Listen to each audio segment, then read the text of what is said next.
Hi guys! Another day, another vlog tayo ngayon, no?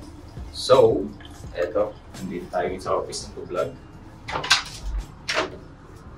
Pause mo natin ikaw. Ayan. So, naka-ready na rin yung ating breakfast for today. At ang pinakamasaklap dyan, pagbaba ko ng sasakyan, no? Hinatid kasi kami. Pagbaba ko, kukunin ko na sana yung yung lunch ko. Ay nako, kalimutan ko pa. Nakaprepare na lahat yun. Andun na nakalagay sa lamesa. Ay, sakit sa ulo. Di ba, ito try ko mag-order ngayon or lalabas ako mamaya lunch time para bumili. And yun na nga guys, no? At for topic natin today, no, is last day na namin. Okay, last day na namin guys. Last day na namin dun sa hotel. So, ito, excited na kaming lahat dahil lilipat na kami sa aming bagong apartment.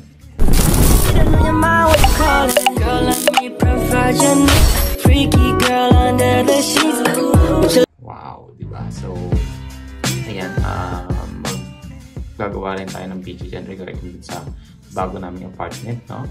So, for today, i-brief ko lang kayo sa mga susunod naming procedure dito kung paano kumuha ng tinatawag nilang kung sa atin Kirelco, Iselco, Meralco, maraming tawag sa atin sa kuryente. Dito naman is Quebec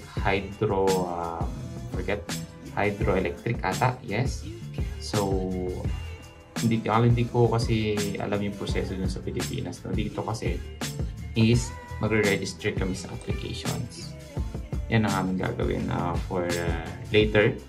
Okay, mamayang pag-uwi namin galing office, galing trabaho is tawag yung agent namin dito para tulungan kami mag-create ng account namin dito sa Hydro Quebec Electric.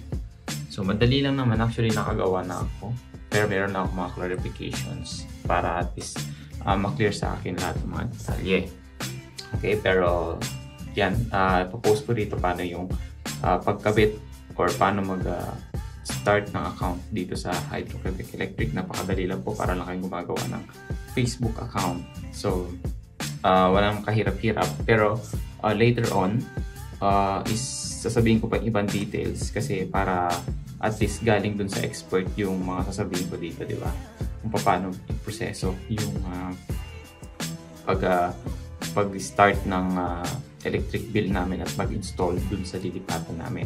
Kasi ganyan yun guys dito. Once na lumilipat ka kasi ng mga tirahan dito, is kailangan ipa-activate mo yung electric nyo, and ipapa-activate mo, dapat din is ahead ka na magpapaalam dun sa may-ari kung mag-stop ka na ba, may 1 year contract sa mga bahay. So 6 months pa lang dapat may idea na sila kung continue mo pa or hindi na, kasi depende sa mga landlord guys, no?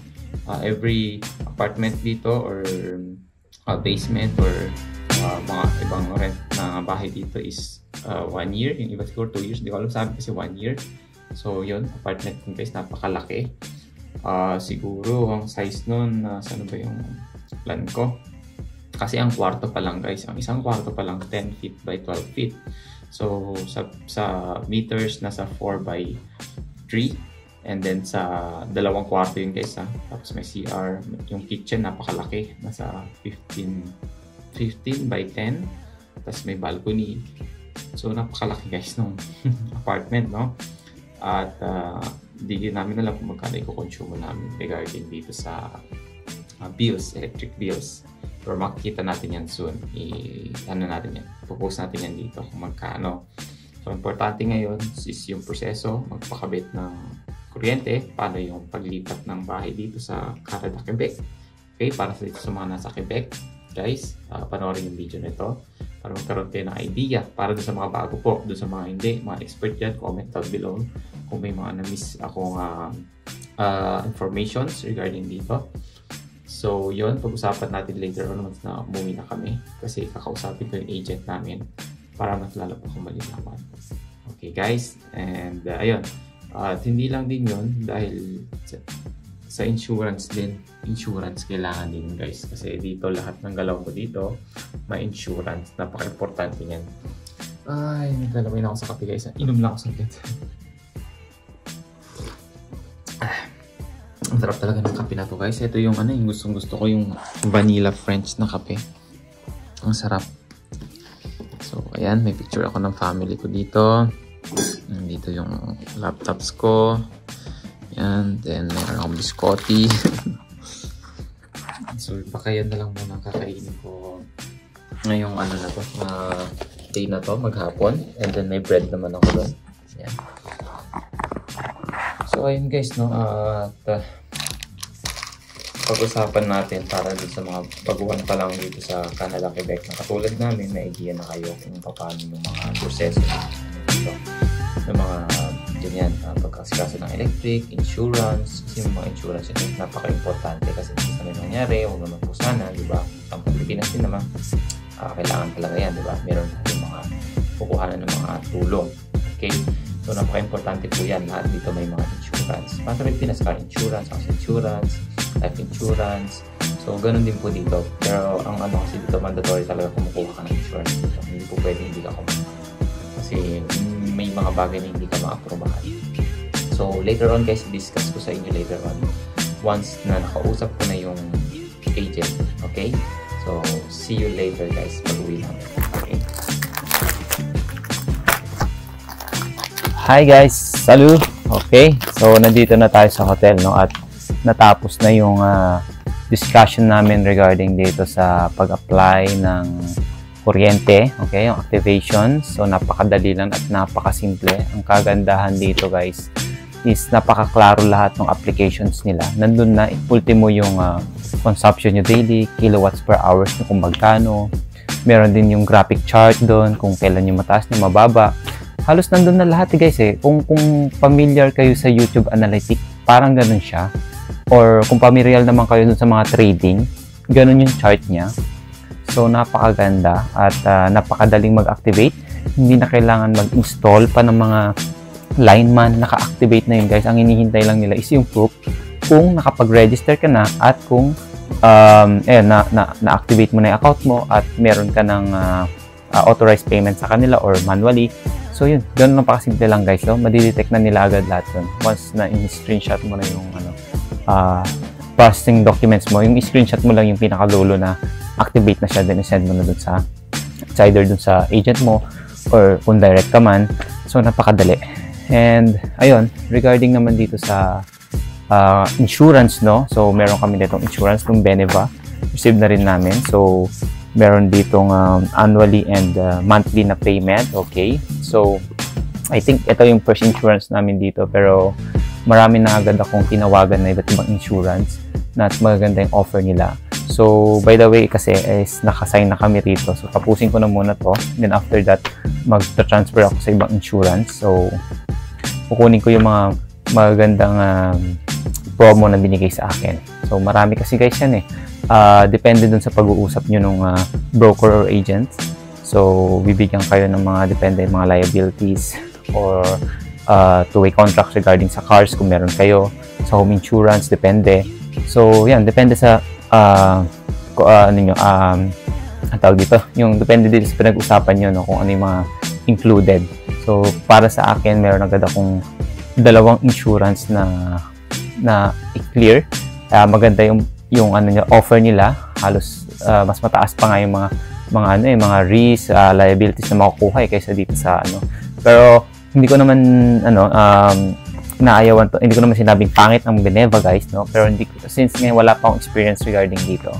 And ito pala yung first na insurance ko dito. And nag-research na agad ako sa kanila. Well, may good naman.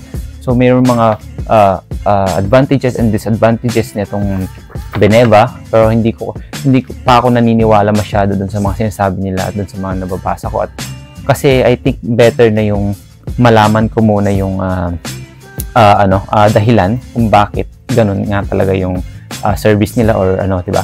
Which case to case basis kasi yan guys. So hindi agad ako maniniwala dito sa another nag-comment or another person na nagsabi na ganito.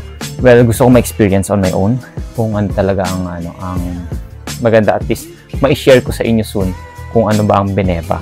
Okay? So, yun guys, at abangan nyo yung susunod na pagbablog ko. Lilipat na kami dun sa bago naming apartment. Yes, napakalaki guys, napakaganda. Bibigyan ko kayo ng montage nun, okay? So, yung isang hotel namin na ganito kalaki guys, kwarto pa lang yun. Yung living room, doblehin mo. So, napakalaki.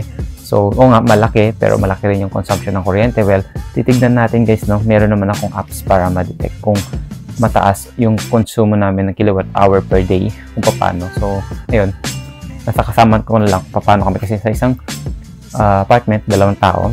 Okay, so may sariling kwarto yun, living room, kitchen, so napakaganda, napakalaki. And excited kami na makita na personally kasi hindi pa namin nakita personally, picture pa lang and then sa plan. So, excited na kami guys, no? So, yun lang po guys, no? At least meron kayong natutunan regarding dito sa insurance, paglipat ng apartment, paano mag-create ng account. Actually, hindi ko na pinakita yung create ng account guys pero na-search nyo lahat sa YouTube dyan or sa Google search. Napakadali, parang lang kayong gumagawa ng Facebook. I-type nyo lang guys yung Hydro-Quebec, ilagay ko lang dito yung logo at yung application, okay? Hydro-Quebec. Once naman nandun na kayo sa site, mag-sign up lang kayo, send nyo yung email address nyo, verification code, ganun. Pagka okay na guys yun, diretso na kayo sa home address, type nyo na yung home address nung lilipatan nyo, and then yung bills of payment kung paano yung maging transaction nyo, and then activate na agad guys. Ganun lang po kadali, napakasimple.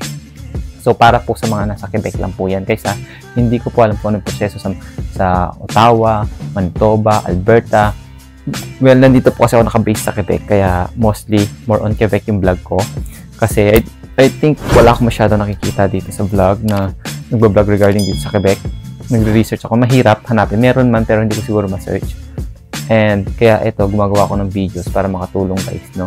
Para dun sa mga pupunta pa lang po dito sa Quebec kasi alam ko maraming darating ng bagong mga temporary foreign workers, immigrant dito sa Quebec kasi mostly dito ang hiring. So, kaya napakahirap po dito guys. Dati nga po, mayroon pong language barrier. Pero kung matyaga ka at mayroon kang sipag talaga guys, matututo ka naman.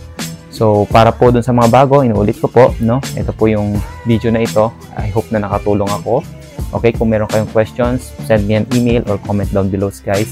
No problem, magre-reply po ako dyan. So, see you on my next vlog guys. Kita-kits tayo. We're excited. See you. God bless.